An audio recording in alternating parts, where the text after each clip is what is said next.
You're listening to the Marketing Happy Hour podcast, where we discuss career and industry insights with our peers in marketing. We're here to talk about it all, like the ups and downs of working in social media, how to build authentic relationships in the influencer and PR space, managing a 9-to-5 and a side hustle at the same time, how to be productive in your life and career without losing your sanity, and more. Ultimately, we're here to build a community with you because we're all trying to navigate the world of marketing together. Are you ready? Grab your favorite drink and join your hosts, Cassie and Erica, for this week's episode. Howard, we are so stoked to have you on Marketing Happy Hour. We don't dive into theme parks too often, but when we do, I get super excited. That is a space, if you know me, I love very much. But we have to welcome you on the show by asking you first, how are you? I'm wonderful. I'm super excited. I know you guys, I believe, are both really, really big theme park people. So I'm excited to kind of talk to people that share those same interests. Yeah, absolutely. And we'll get into all of that and just the behind the scenes. It's always such an interesting space. It's very different. You know, we talk a lot about experiential and things like that, which in a way, a theme park is an experiential experience, I should say. So it'll be cool to kind of hear the behind the scenes of that. But first, we have to ask, what has been in your glass recently? What do you have? Of course. I'm so excited that I finally get that answer to me because I've been listening to all of your past podcasts.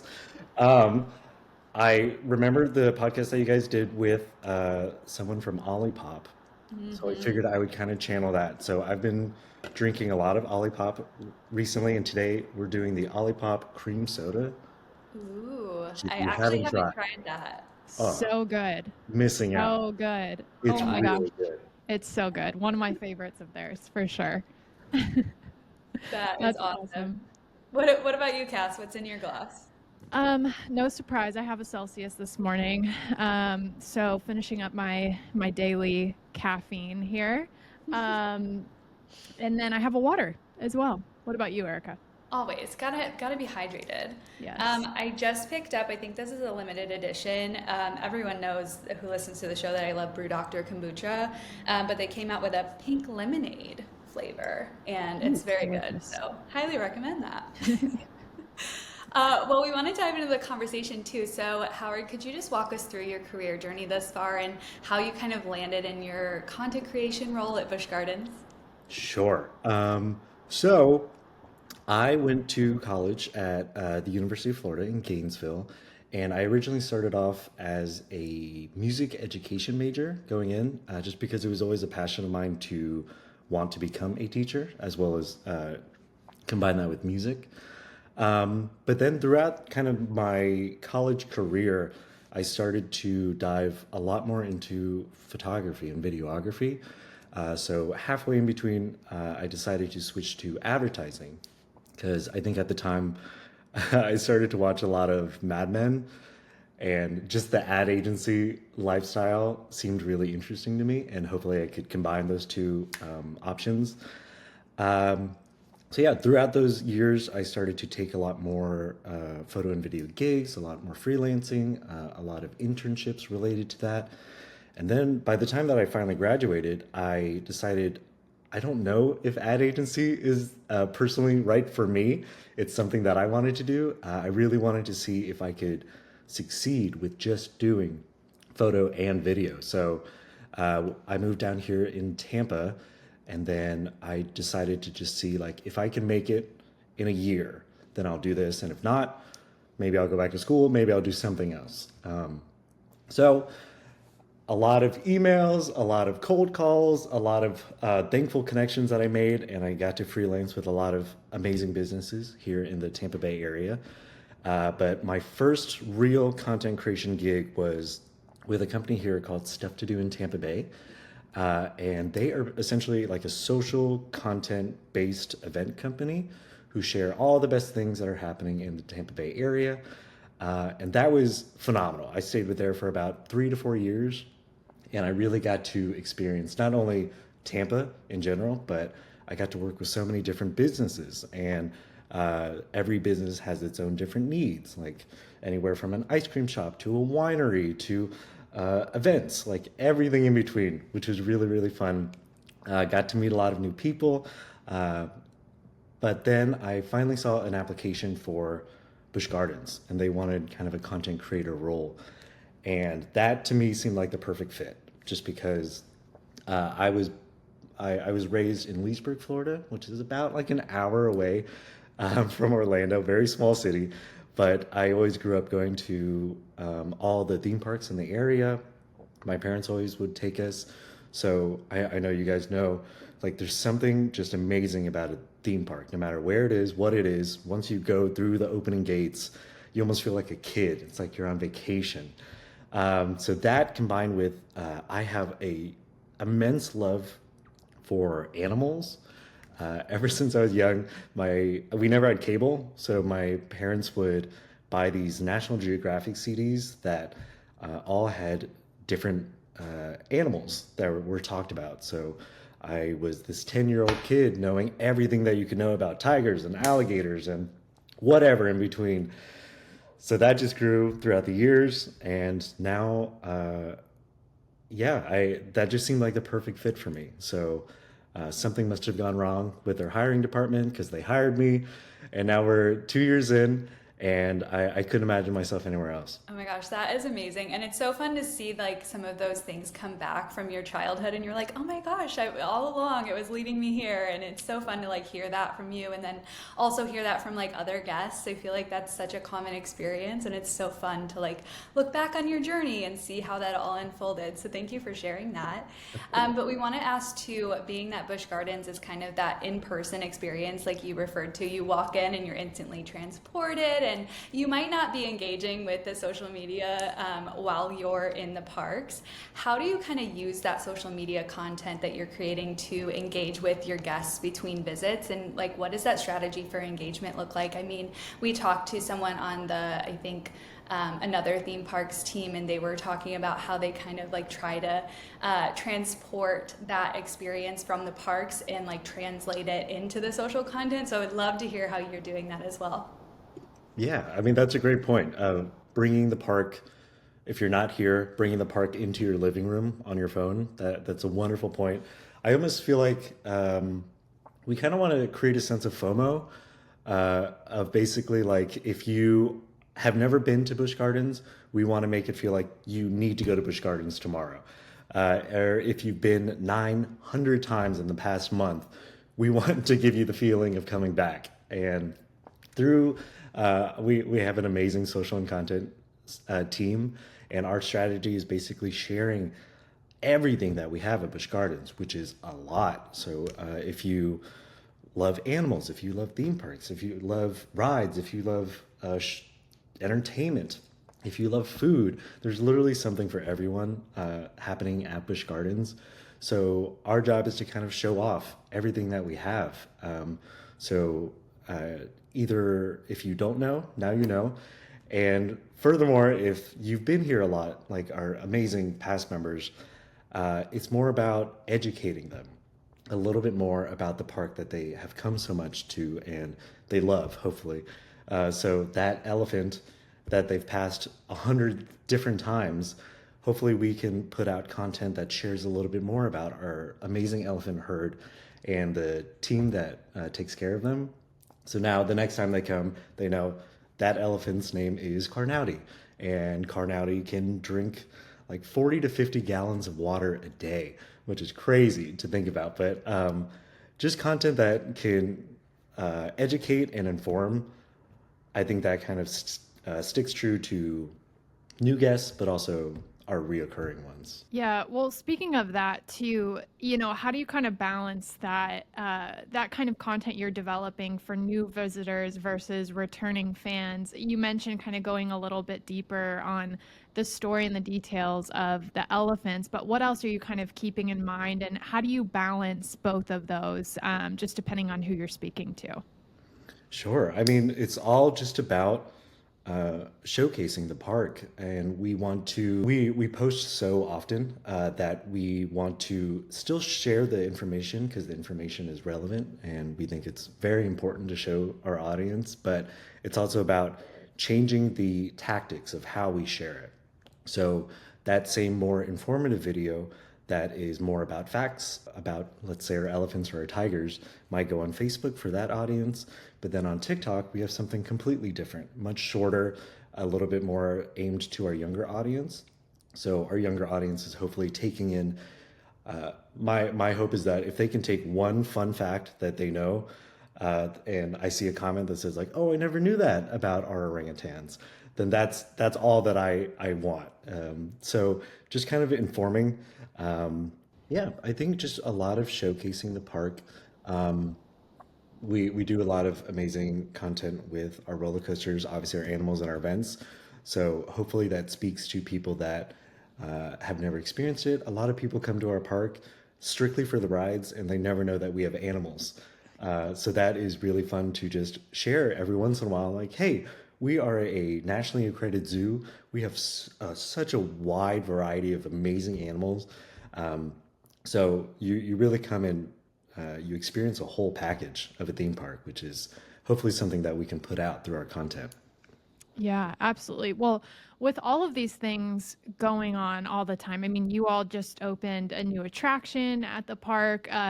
There's an event called Howl-O-Scream going on right now. There's a lot happening at all times. As with any other business, someone listening could say the same thing. There's campaigns happening, there's new product releases, new services, whatever. And I think one challenge that a lot of organizations have is maintaining communication across departments. How do we ensure that our message going out is the same as PR, but also putting our own spin on it for social versus these other platforms? How are you just staying organized internally with that and just ensuring communication across the board is seamless and just intertwined essentially? Yeah, I mean, the easiest to start off small, our social and content team, um, our social media manager, her name is Shania, and she is phenomenal. She has been doing this for about 2.5 years now, and she is great at just kind of organizing everything. She has to post on all these different platforms, so keeping the message the same, but also relevant to each platform, just because each platform is different, and keeping us on schedule of what we need to talk about, what haven't we talked about, what we need to talk about more, just things like that. And then the other content producer on our team, Jesse, he's been here a little longer, so about 10-ish years. So him having that the expertise and the history with the park is invaluable to us, just because we are on the newer side of things. So just us in general, it's been great to it's been really easy to kind of keep things organized and fresh, just to make sure our content is always going out and it's the right content. But expanding upon that, just the whole marketing office itself, we all share an office. It's a really easy answer of, we're right next door to promotions, we're right next door to PR. So if we ever have a question, we just stand up, walk over, ask the question, and we get our answer, just as easy as that. So it's a lot of office visits. It's a lot of making sure we're all putting off the same message, but we also have a lot of weekly meetings to talk about everything coming up, all the announcements, all the things. So it makes sure that all of marketing, including social, including PR, we're all kind of operating as a complete singular unit.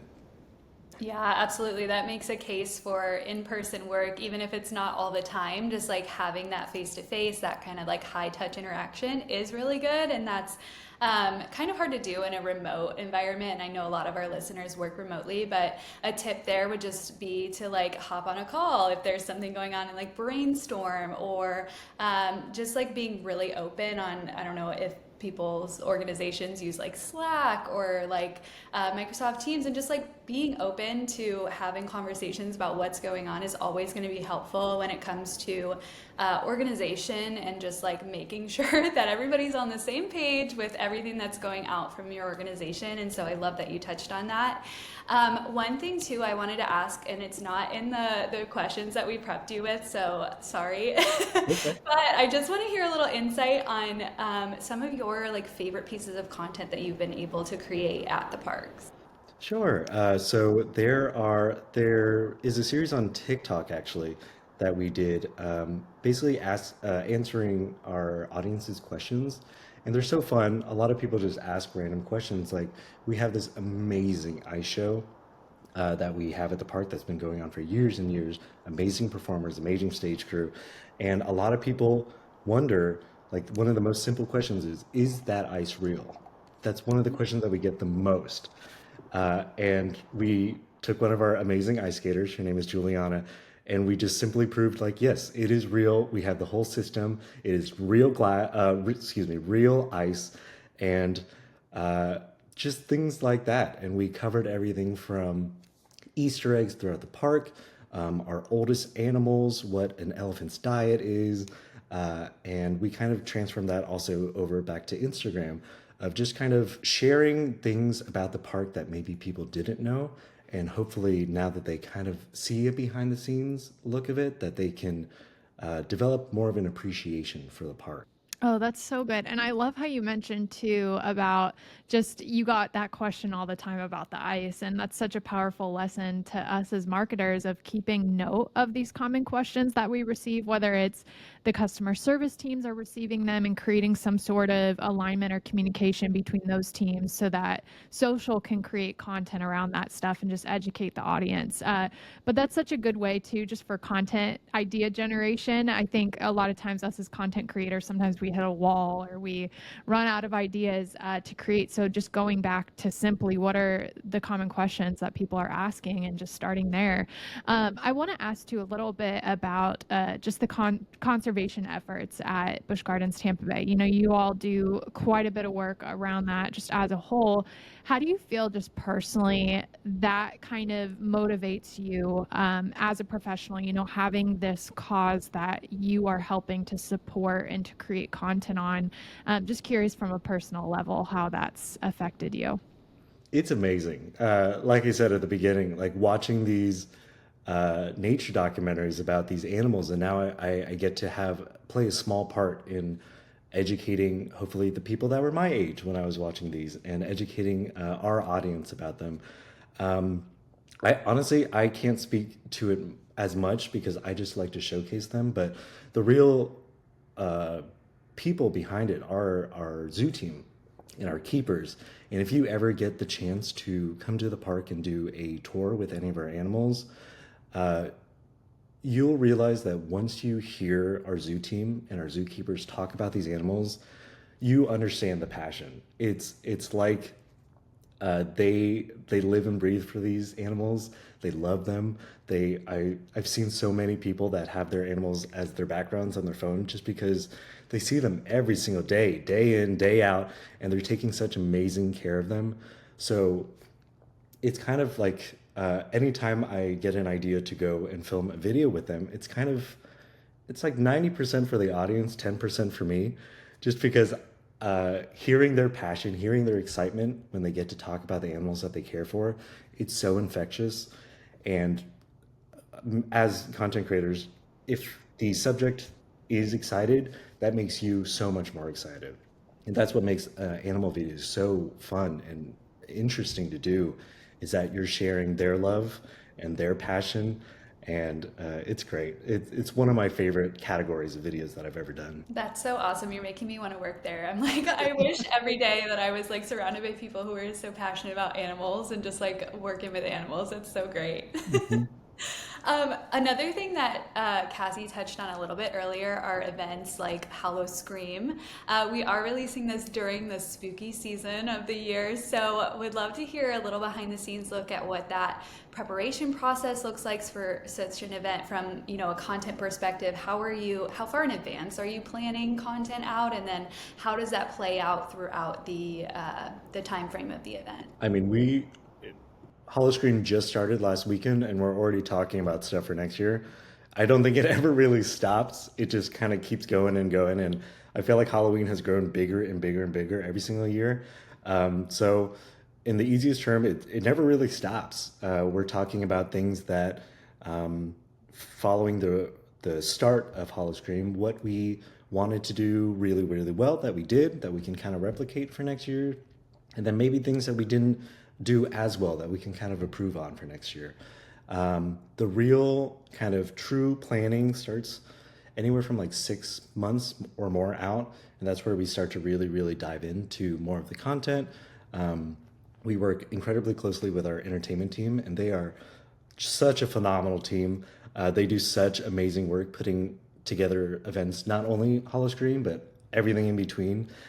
So working really closely with them to talk about everything that's new coming, everything that they want to showcase, and then we bring all that information back to our content team, and we talk about how we want to showcase all of those things, whether it's little teases on Instagram, whether it's a live video talking about like an upcoming house, and just over the course of when we start to the beginning of the event, just consistently building that hype and that anticipation for opening day.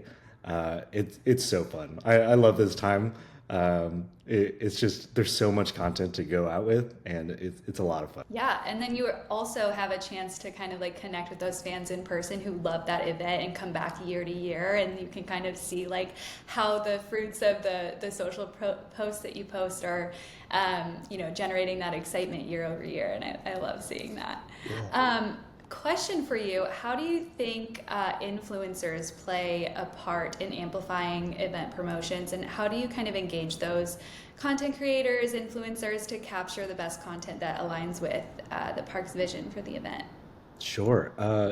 I think one of the easiest things is that first of all, we have an amazing array, a vast array of influencers that come to our park, but also that we work with.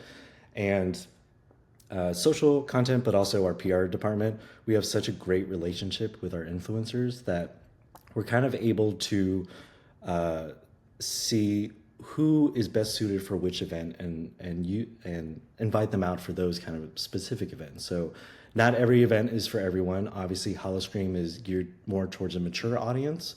So we invite a certain select amount of influencers to those events. But influencers, I think, are just fantastic because they tell their own story through the park. Like we on the social content team, we have a specific way of showing content, but they have their own amazing way. And like we said before, like there's so many different categories of influencers, whether it's people that love animals, that are really into food, that strictly really, really appreciate Howl-O-Scream. So it's fun to see our events in our park through their eyes and how they share the content. And even if we invite 50 influencers to one event, every single piece of content is different, and they share that to their audience. And hopefully just through everybody, our audience is hopefully getting a really, really nice, complete image of the park and of our events. Yeah, I had a few friends who were at your media night and heard great things about it, and saw a number of different posts just from influencers, one specifically of someone who had a camera kind of strapped to their upper body showing their POV walking through some of the houses. And that's just such a fun way for them to kind of put their own spin, again, kind of share their personal experience of that. So I think, again, that's just encouragement for other social teams out there, is how can you allow them to kind of create their own experience with your product or service or whatever it is, and tell their own story through their own eyes, which is such a good idea. So I love that. I got to know too, as a content creator, there's so many different social media platform updates and new trends and just everything happening all the time. I always say we as marketers, I feel like, have whiplash on a regular basis with all this stuff happening. So how do you just stay on top of trends and things occurring in that space personally, to ensure that the content you're creating just remains fresh and engaging for your audience, and overall just on top of what's happening in the world? Oof. I mean, staying on top of trends is almost like a myth at this point, like, because you just never know. You wake up tomorrow and Facebook is completely different, Instagram is completely different. You really never know. I think on our side of things, we just do our best to catch a trend or something on the up, and we try and figure out, can we use that trend to our benefit? Does it fit our brand image and kind of the voice that we want to put out from our channels? And if not, that's okay. But I think that's kind of the way that we are able to kind of catch these early. And our whole team, we're constantly sharing stuff about, oh, this brand did something really cool. How can we kind of change that and make it our own, put our own spin on it? We're constantly doing that. We have so many on every single channel. We have all these different threads of just sending these ideas. But I think a lot of it is just doing what's right for your brand, but also not being scared to fail. You're going to fail. Not every trend is going to work out for you, especially like on TikTok. You never know what's going to go and be popular. I have tried to figure out TikTok. I haven't quite yet, and I've been on it for, I don't know, 8 years now.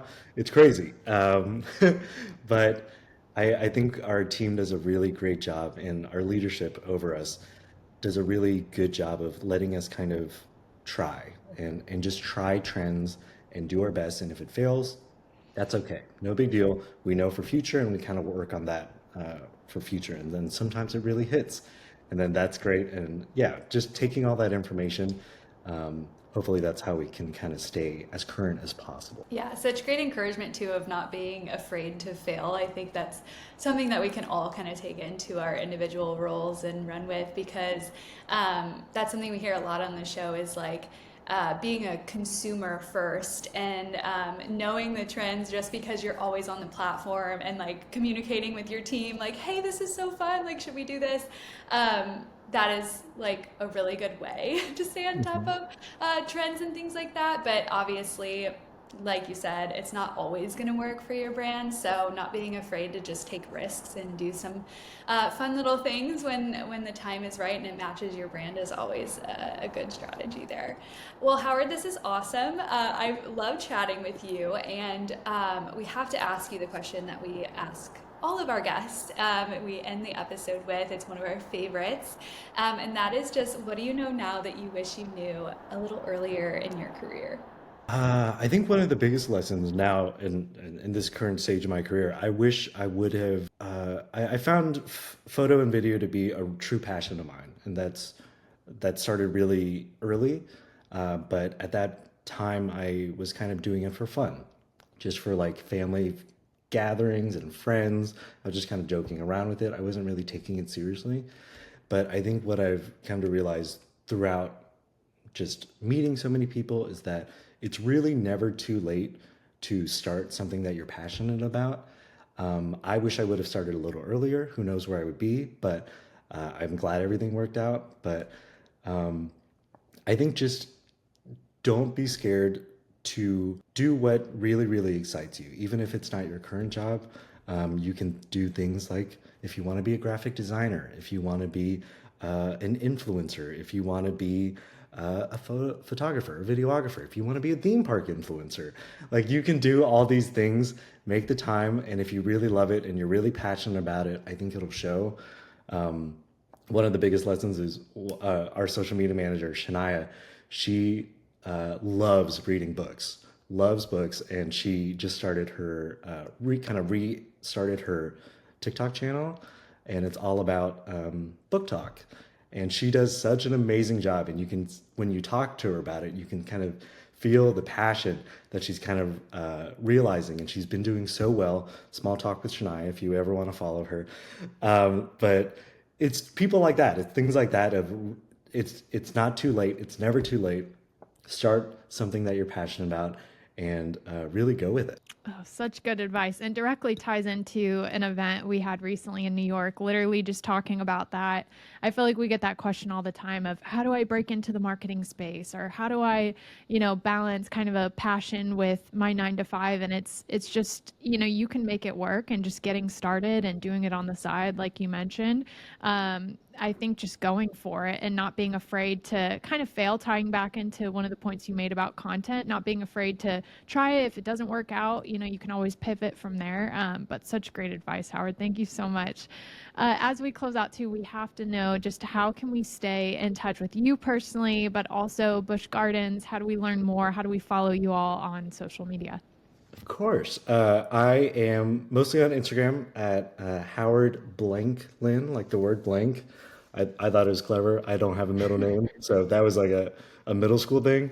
But also, yeah, follow Busch Gardens on TikTok, Facebook, Instagram, Twitter, all those platforms that we normally say.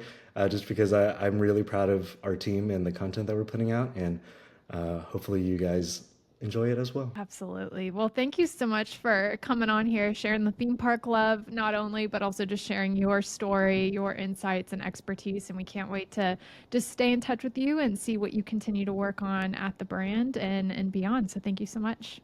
Absolutely. It was a pleasure. Thank you guys.